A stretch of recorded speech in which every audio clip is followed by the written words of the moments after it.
அதாவது சட்டசபை நடைபெற்ற தினங்களில சில உறுப்பினர்கள் சைகைகளின் மூலமாக செய்த சில நடவடிக்கைகள் சோசியல் மீடியாவில் கேலி கிண்டலுக்கு ஆளானது. உடனடியாக திங்கட்கிழமை அன்னைக்கு நம்முடைய பேரவைத் தலைவர் அவர்கள் உறுப்பினர்களை பார்த்து ஒரு அறிவிப்பு செஞ்சார்.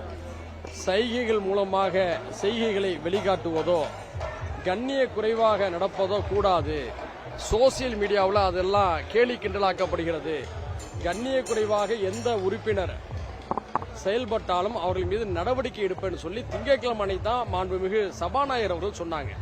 ஆனால் செவ்வாய்க்கிழமை அன்னைக்கு மாண்புமிகு முதலமைச்சர் அவர்கள் பேரவைத் தலைவர்கிட்டே சபாநாயகர்கிட்டயே அனுமதி கேட்கிறாரு. நான் ஒரு ஆக்ஷன் பண்ணிக்கிறோம்னு சொல்லிட்டு உடனடியாக சபாநாயகரை பேரவைத் தலைவரை வந்து அனுமதி கொடுக்கிறார். நாம் என்ன கேள்வி கேட்கிறோம்னா, முதல் நாள் இதே பேரவைத் தலைவர் அவர்கள் தான் சைகைகள் செய்யக்கூடாது, கண்ணிய குறைவாக யார் செயல்பட்டால் நடவடிக்கை எடுப்பேன்னு சொன்னாரு. ஆனா செவ்வாய்க்கிழமை அன்னைக்கு முதல்வர் நான் ஆக்ஷன் பண்ணிக்கலாமான்னு சைகை செய்வதற்கு அனுமதி கேட்கிறாரு. பேரவைத் தலைவர் அனுமதி கொடுக்கிறாரு. இது எந்த வகையில சரியானது என்று நமக்கு தெரியல. புரியல அப்போ மரபை மீறி செயல்படவில்லை என்று சொன்னா அப்ப திங்கட்கிழமை அன்னைக்கு ஏன் பேரவைத் தலைவர் அவர்கள் அந்த அறிவிப்பை செய்யணும்?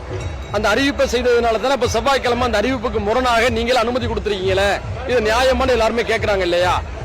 அதை தான் சுட்டி காட்டுறோம். சட்டசபை என்பது திரையரங்கு அல்ல. சட்டசபைக்கென்று சில மரபுகள் உண்டு. அந்த மரபுகளை மாண்புமிகு முதல்வர்கள் மதித்து நடக்க வேண்டும். தமிழை பாதுகாப்போம், தமிழ் நம்முடைய ஆட்சி மொழின்னு சொல்லி முதல்வர் அவர்கள் தன்னுடைய உரையில குறிப்பிட்டார். அதெல்லாம் நம்ம வரவேற்கிறோம். ஆனா முதல்வர் அவர்களே சட்டசபையில பேசும்போது கதரல்ஸ் அப்படின்னு சொல்லி வார்த்தையை பயன்படுத்துறாரு. இது ஆங்கிலமா தமிழா? தமிழை பாதுகாப்புன்னு உங்க உரையில சொல்றீங்க. நீங்களே வழக்கத்துக்கு மாறான சமூக வலைதளங்கள்ல சின்ன பிள்ளைங்க பேசக்கூடிய வார்த்தைகளை ஒரு முதலமைச்சர் அப்படி பேசலாமா? சபையில அந்த குறிக்கோள் எவ்வாறு பதிவாகும் யோசிச்சு பாருங்க. அதே மாதிரியாக முதல்வர் வந்து ஆக்ஷன் பண்ணி அதான் முடிச்சிட்டோங்கிற மாதிரி செய்ய காட்டாரு. இத பேரவைத் தலைவர் அவர்கள் சட்டமன்றத்துடைய பதிவேட்டில் எப்படி ரிப்போர்ட் பண்ணுவாரு? சட்டமன்றத்துடைய அந்த பேரவை குறிப்புல இந்த சைகை எவ்வாறு பதிவு செய்யப்படும்? இந்த விளக்கத்துக்கு பதில் தேவை.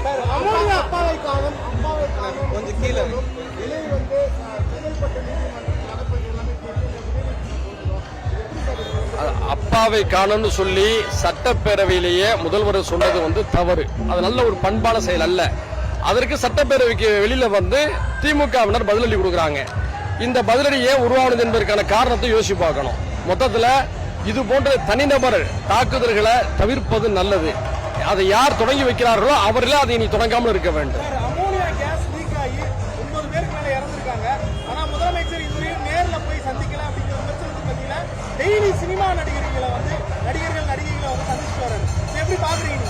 அதாவது அவருடைய பிறந்த நாள் அன்னைக்கு தான் இந்த சம்பவம் நடந்திருக்கு. அந்த நேரத்தில் சபை நடந்ததுனால முதலமைச்சர் போக முடியாத ஒரு சூழல் இருந்திருக்கலாம். ஆனா சபை நிகழ்வுகள் நேற்று மதியத்தோட முடிஞ்சிருச்சு. நேற்று மாலை போயிருக்கலாம் அல்லது இன்றைக்கு காலையில கூட போய் பார்த்திருந்திருக்கலாம். அதனால வந்து அவர் யார் யாரை சந்திக்கிறாரு, யார் யாரை சந்திக்கணும், அதையெல்லாம் நம்ம வரையறுக்க முடியாது. அது அவங்களுடைய விருப்பம். அதே சமயத்துல தலைநகர்ல 9 பேர் அநியாயமாக உயிரிழந்திருக்கிறாங்க. ஒரு மனிதாபிமான அடிப்படையில, ஒரு தார்மீக அடிப்படையில ஒரு முதலமைச்சர் சென்று பார்த்திருந்திருக்க வேண்டும். பார்க்காதது தவறு. நல்லா அந்த பார்ட்டி ஃபண்ட் சொன்னதுக்கு தான் வந்து எதிர்கட்சி தலைவர் சகோதரர் உதயநிதி அவர்கள் விளக்கமா சொல்லுங்க, நாங்க பதிலளிக்கிறோம், ஆதாரப்பூர்வமா சொல்லுங்க, நாங்க ஆதாரப்பூர்வம் மறுக்கணும் அவர் சொல்லியிருக்காரா இல்லையா? அப்ப பார்ட்டி ஃபண்ட் என்னங்கிறத முதலமைச்சர் தான் சொல்லணும். எதிர்கட்சி தலைவர் சொல்லிட்டாரு, நாங்க ரெடியா இருக்கணும்னு சொல்லிட்டாரு. அப்போ மீண்டும் அதற்கு முதல்வர் தான் பதிலளிக்க கடமைப்பட்டிருக்காங்க.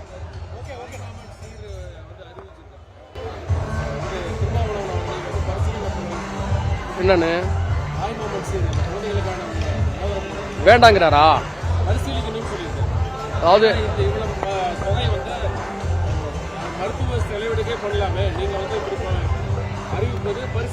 அதாவது தேர்தலுக்கு முன்பாக வந்து அனைத்து பெண் குழந்தைகளுக்குன்னு சொன்னாங்க.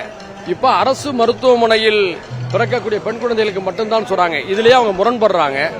அதே நேரத்தில் இந்த திட்டம் வேணான்னு நம்ம சொல்லல. மக்களுக்கு எந்தெந்த வகையிலெல்லாம் திட்டங்கள் பலனளிக்கிறதோ அந்த திட்டங்களை ஊக்கப்படுத்தணும் என்பதுதான் கடந்த 50 ஆண்டுகளுக்கு மேலாக தமிழ்நாட்டில் இருக்கு. அதனால மக்களுக்கான எந்த திட்டங்களாக இருந்தாலும் எந்த செலவாக இருந்தாலும் அதை அனுமதிக்கலாங்கிறது எங்க கட்சியுடைய நிலைப்பாடு. அதே சமயத்தில் வாக்குறுதியின் அடிப்படையில் பிறக்கின்ற எல்லா பெண் குழந்தைகளுக்குன்னு சொன்னாங்க. அந்த அடிப்படையில் வந்து எல்லாரும் கொடுத்தா ரொம்ப சந்தோஷமா இருக்கும். அதை வந்து வாக்குறுதி அடிப்படையில் அவங்க செய்யணும்னு நான் வலியுறுத்துறேன். என்ன சார்?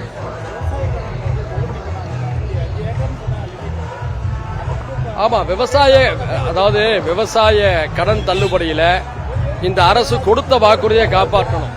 அதாவது பாட்டாளி மக்கள் கட்சியுடைய உறுப்பினர் மரியாதைக்குரிய சௌமியா அன்புமணி பேசும்போது, இந்த கடனால விவசாயிகள் 100 அடி பள்ளத்துல கிடக்குறாங்க, ஆனா நீங்க 50 அடி கயிறத்தான் தந்துறீங்கன்னு சொன்னாங்க. இதை மாண்புமிகு முதலமைச்சர் கவனத்தில் கொண்டு அவங்க தேர்தல் வாக்குறுதியில சொன்னபடியாக விவசாயிகள் அனைத்து கடன்களையும் தள்ளுபடி. பிளே ஸ்டோர் மற்றும் ஆப் ஸ்டோரில் இருந்து பாலிமர் செயலியை QR கோடு மூலம் பதிவிறக்கம் செய்யுங்கள். செய்திகளை உடனுக்குடன் பெறுங்கள்.